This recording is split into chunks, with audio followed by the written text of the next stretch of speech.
Malam itu, jalanan sepi terasa terlalu sunyi. Seolah dunia sedang menahan napas, menunggu sesuatu yang tidak seharusnya muncul. Tidak ada suara mesin lain. Tidak ada serangga. Bahkan angin pun seperti enggan bergerak. Hanya suara deru truk tua yang kupacu perlahan, membelah jalur lintas antar kota yang sudah puluhan kilometer tak kulalui satu kendaraan pun. Lampu-lampu jalan mati satu persatu, meninggalkan kegelapan pekat yang menempel di kaca depan seperti bayangan hidup. Aku sudah terbiasa dengan malam.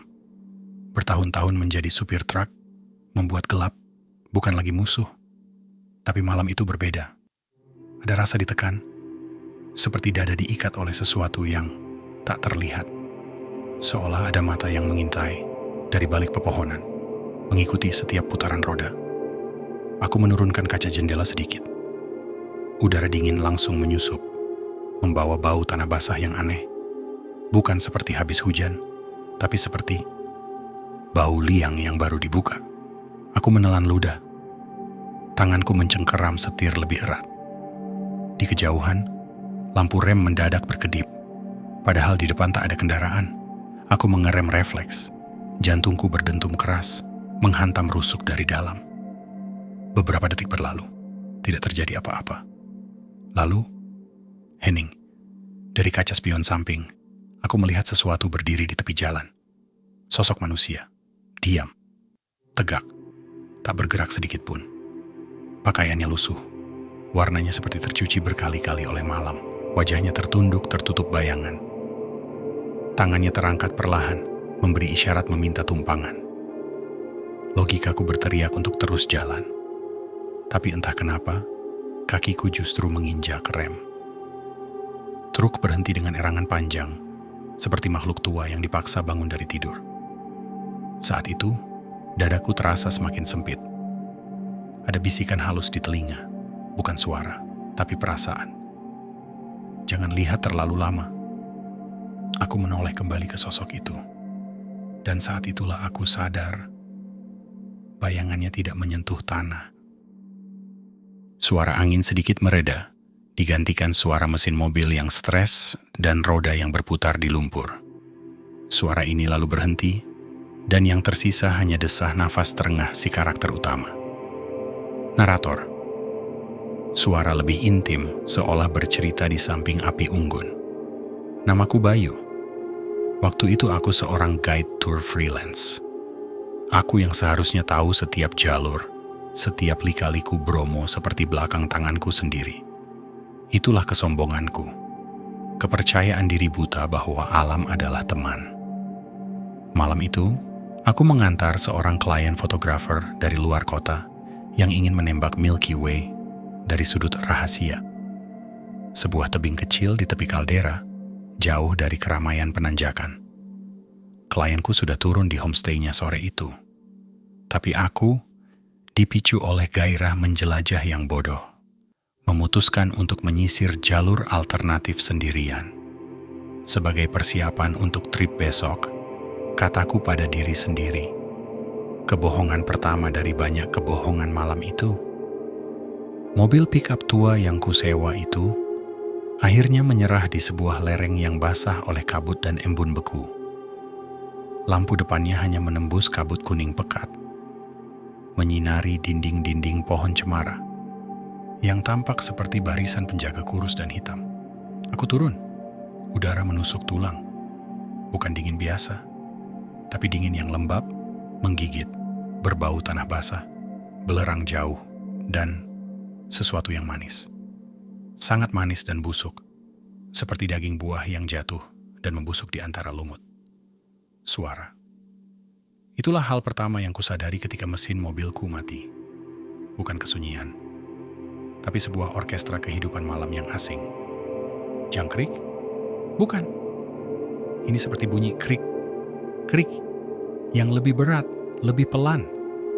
Seolah berasal dari sesuatu yang lebih besar.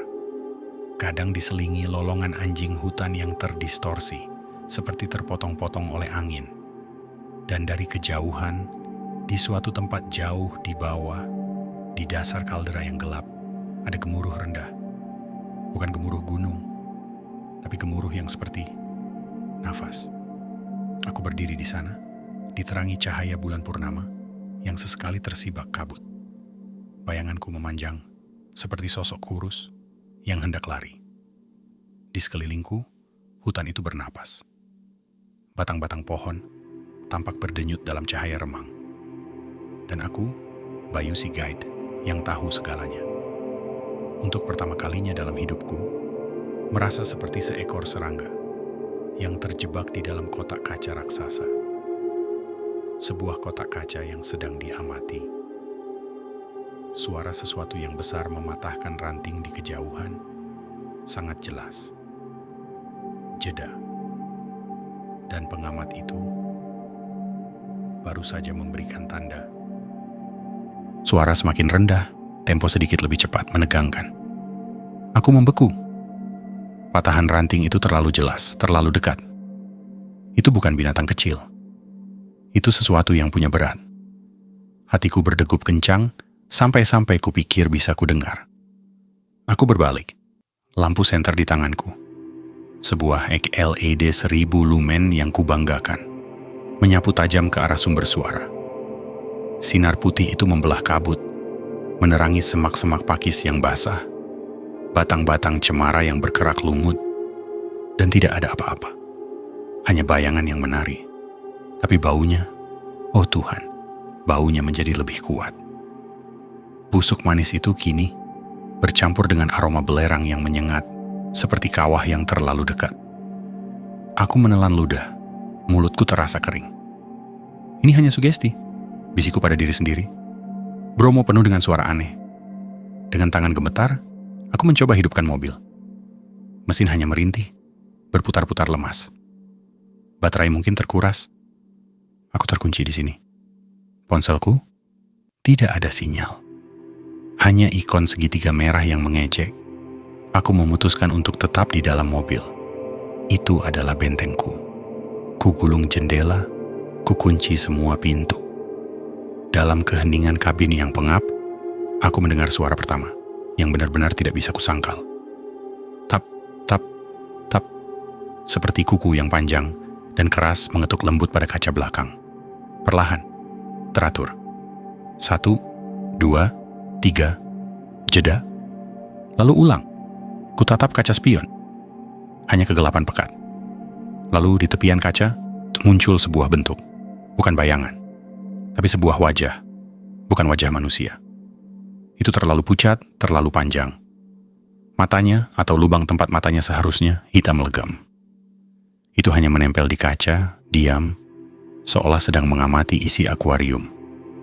Napasku tercekat, dan kemudian ia tersenyum. Mulutnya terbentang, bukan horizontal tapi vertikal, seperti celah yang terbelah di tanah. Senyuman tanpa gigi, hanya kegelapan yang dalam. Aku menjerit, tanpa suara. Panik total membanjiri sistem sarafku. Aku meraih setir, memutar kunci kontak dengan liar. Ajaibnya, mesin hidup, dan bersamaan dengan itu, si pengetuk itu lenyap. Tanpa pikir panjang, aku injak gas. Mobil meloncat ke depan, melesat masuk ke jalur yang lebih gelap lagi, jauh dari jalur utama. Aku tidak peduli arah, pokoknya jauh. Ranting-ranting mencakar bodi mobil, kabut semakin tebal. Dalam spion, di balik tirai kabut, aku melihat sesuatu yang tinggi dan kurus, berdiri tepat di tengah jalur yang baru saja kulewati. Ia tidak mengejar, ia hanya menyaksikan. Lalu, lampu depanku menangkap sebuah penanda yang membuat darahku beku. Sebuah punden kecil. Batu-batu bertumpuk, sesajen yang sudah layu, dan kain mori putih yang melambai-lambai seperti tangan hantu. Aku sudah memasuki wilayah yang tidak seharusnya kulewati. Wilayah mereka. Dan di depan punden itu, tergolek sebuah benda yang aku kenal. Jaket kuning terang, milik klien fotograferku. Jaket yang seharusnya ada di homestay bersamanya. Jaket itu basah, kotor, dan terlihat seperti baru saja dilepaskan dari tubuh seseorang. Dengan paksa, suara semakin intens, berdesis, penuh tekanan. Semua naluri survivalku berteriak untuk terus melaju, untuk menjauh dari jaket kuning itu, dan batu bertumpuk yang bisu itu. Tapi tubuhku membeku. Mataku tertancap pada kain mori yang melambai, ia bergerak melawan arah angin. Seperti ada napas tak terlihat yang mengembuskannya. Kupaksakan kakiku menginjak gas lagi. Ban selip di tanah basah. Mobilku oleng. Dan bagian belakangnya menghantam sesuatu yang keras. Mungkin batu atau pangkal pohon. Dunia berputar. Kepalaku menghantam kaca sisi. Bintang-bintang kecil menari di pelupuk mata. Saat kesadaranku kembali, yang kudengar pertama adalah bunyi tusukan. Tik, tik, tik. Seperti kuku yang sama. Sekarang sedang berjalan di atas atap baja mobilku. Perlahan.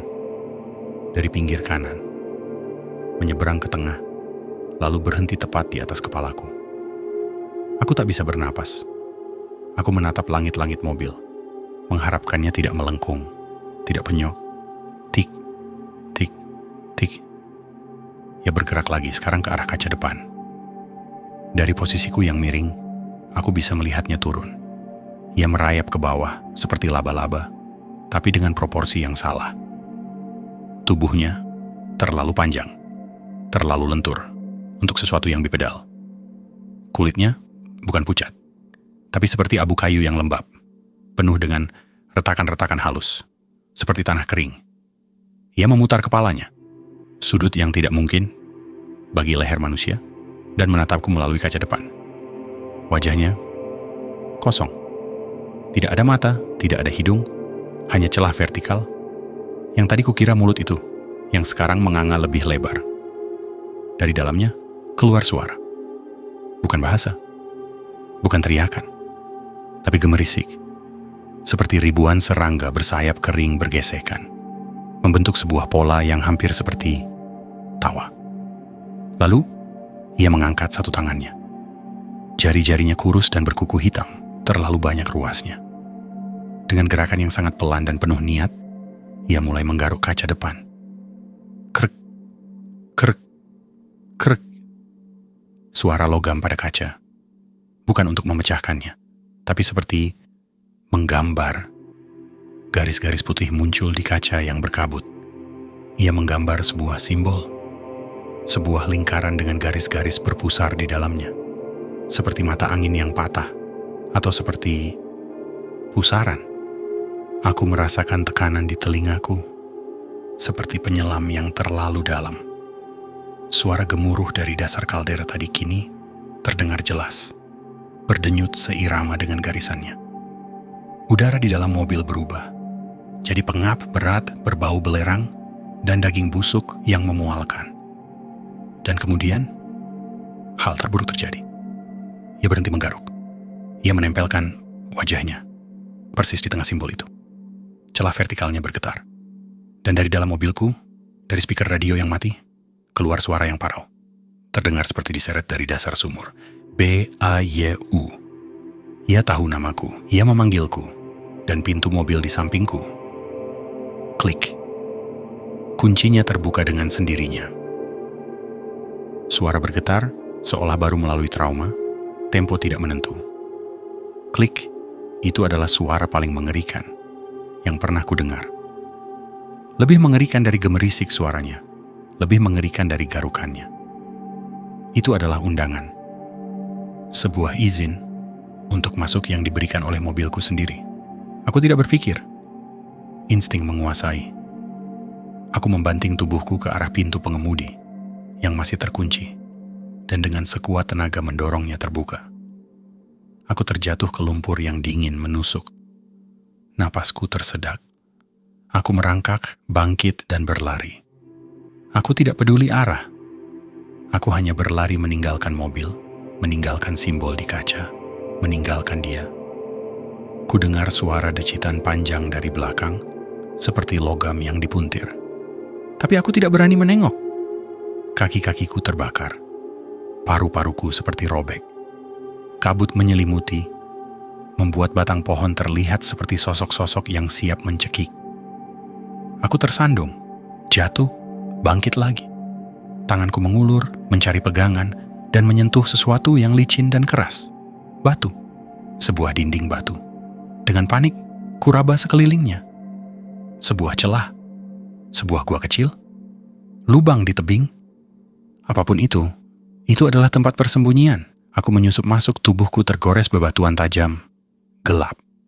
Sangat gelap dan sempit. Tapi yang penting, tertutup. Aku meringkuk di bagian terdalam, lutut ditekuk ke dagu, berusaha menjadi sekecil mungkin. Getaran dari tanah masih terasa. Gemuruh itu masih ada. Aku menutup telinga, memejamkan mata rapat-rapat, berdoa dalam hati dengan semua ingatan yang kumiliki. Tidak ada yang mengejar. Hanya ada keheningan yang lebih menakutkan daripada semua suara sebelumnya. Lama sekali aku terdiam. Sampai-sampai kaki dan tanganku kaku. Sampai fajar yang pertama mulai menyelinap warna abu-abu pucat ke dalam celah persembunyianku. Suara jangkrik malam sudah menghilang. Gemuruh pun berhenti. Dengan hati-hati, seperti bayi yang baru lahir, aku menyembul keluar. Kabut sudah menipis. Aku mengenali bentuk Gunung Batok di kejauhan. Aku tahu arah. Dengan sisa tenaga terakhir, aku berjalan terhuyung menuju sinar matahari pagi. Aku ditemukan oleh sekelompok penunggang kuda suku Tengger beberapa jam kemudian. Mereka membawaku ke desa. Wajah mereka pucat ketika aku ceritakan mobilku, punden, dan jaket kuning itu. Seorang sesepuh hanya menggeleng, menatapku dengan mata penuh belas kasihan yang membuatku lebih takut daripada amarah. "Kau memasuki hutan, Pal," katanya, suaranya berat. "Hutan penjaga, mereka yang menjaga keseimbangan. Jaket temanmu, itu adalah pengganti. Mereka mengambil sesuatu, harus memberi sesuatu yang lain. Dan mereka mengenalimu sekarang." Mobilku ditemukan 2 hari kemudian. Tepat di pinggir jalan utama, seolah selalu ada di sana. Kaca depannya bersih, tidak ada simbol. Tapi di jok penumpang, ada segenggam tanah abu-abu, masih hangat dan berbau belerang. Dan jaket kuning klienku sudah tidak ada. Klienku, dia ditemukan di homestay-nya, dalam keadaan katatonik, mengigau tentang cahaya-cahaya di hutan. Dia pulih, tapi ingatannya tentang Bromo hilang total. Dia bahkan tidak ingat pernah memesan jas hujan, apalagi jaket kuning. Aku berhenti menjadi guide. Aku pindah ke kota, jauh dari gunung. Tapi setiap malam purnama, ketika angin berhembus kencang, aku masih mendengarnya. Tik, tik, tik, di atap rumah. Dan terkadang, di kaca jendela yang berembun, muncul garis-garis tipis, membentuk lingkaran dengan pusaran di dalamnya. Mereka tidak membawaku malam itu.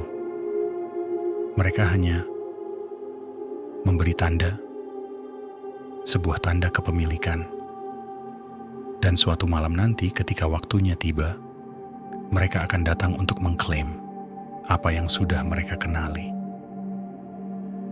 Musik ambient yang sangat pelan dan mengerikan kembali muncul, diiringi suara angin yang menyapu daun kering dan suara tik-tik-tik yang samar-samar, lalu menghilang. Suara kembali ke bisikan yang intim dan mengancam, seolah berbicara dari sudut gelap ruangan kalian. Dan begitulah kesaksianku, suara, bau, dan rasa ketakutan itu masih melekat di kulitku, seperti bau belerang yang tak pernah benar-benar hilang. Mungkin kau duduk di kamar yang aman sekarang. Lampu terang, suara TV ramai. Tapi coba kau matikan semuanya. Diam sejenak. Dengarkan malam di luar jendelamu. Di balik gemerisik biasa, adakah ritme lain? Sebuah ketukan yang tidak pada tempatnya. Sebuah bayangan yang terlalu lama bertahan di sudut matamu. Alam menyimpan banyak cerita yang tidak dimaksudkan untuk telinga manusia. Hutan, gunung, laut, mereka punya penjaga-penjaga tua. Dan terkadang, jika kita ceroboh atau sombong, mereka memperkenalkan diri. Jika kamu masih bisa menarik napas dalam-dalam setelah mendengar ini, mungkin kamu cukup berani untuk mencetak tombol suka di bawah. Setiap suka adalah sebuah doa agar Bayu dan kita semua tetap aman dari apa yang berjalan di kegelapan. Berlanggananlah ke channel ini. Klik loncengnya. Karena cerita-cerita seperti ini tidak berakhir.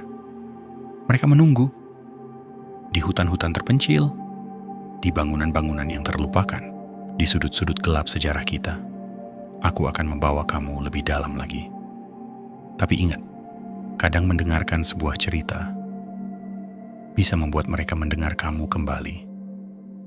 Dan terakhir, jika kau merasakan sesuatu yang aneh malam ini, jika kau merasa ada yang mengamati dari balik jendela, jangan melihat ke belakang. Cukup bagikan cerita ini kepada seseorang, karena dalam horor, kita selalu mencari teman untuk berbagi ketakutan, atau mungkin untuk menemukan pengganti. Tidur nyenyak, dan semoga mimpimu hanya sebatas mimpi. Suara tik, tik, tik kembali terdengar sekali, sangat dekat dengan mikrofon. Lalu semuanya terputus menjadi hening total selama 5 detik sebelum video berakhir.